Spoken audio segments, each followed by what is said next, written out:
9वीं class हमारी अब 7वीं कविता का पहला सरलार्थ है।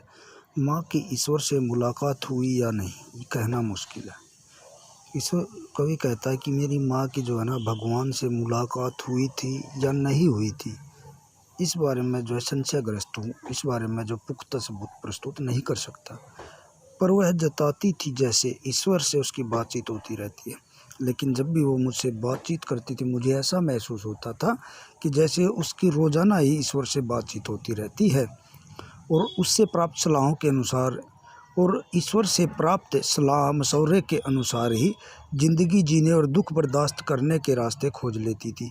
वो जो है ना ज़िंदगी को जीने के और दुखों को, कष्टों को बर्दाश्त करने के रास्ते जो है खोज लेती थी कि भी जैसे ईश्वर से उसकी बातचीत होती है, वैसे ही ईश्वर जो जैसे उसको ज़िंदगी जीने के तरीके बताता है, वो उन्हीं के अनुसार अपने जीवन को जी लेती थी।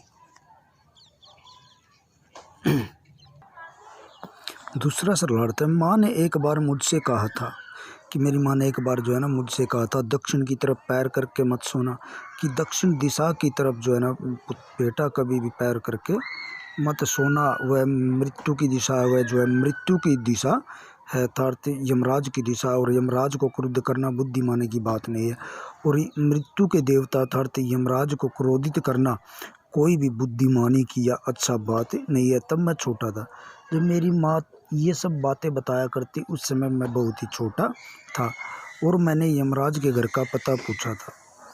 और जब मैं छोटा था ना, मेरी माँ ने मुझसे ऐसे कहा करती, तब मैंने अपनी माँ से यमराज के घर का पता पूछा, तो उसने मुझे बताया था कि तुम जहाँ भी हो वहाँ से हमेशा दक्षिण में, कि तुम चाहे कहीं भी हो, किसी भी दिशा में हो, वहाँ से हमेशा ये सोच लेना कि दक्षिण दिशा में ही यमराज का घर है।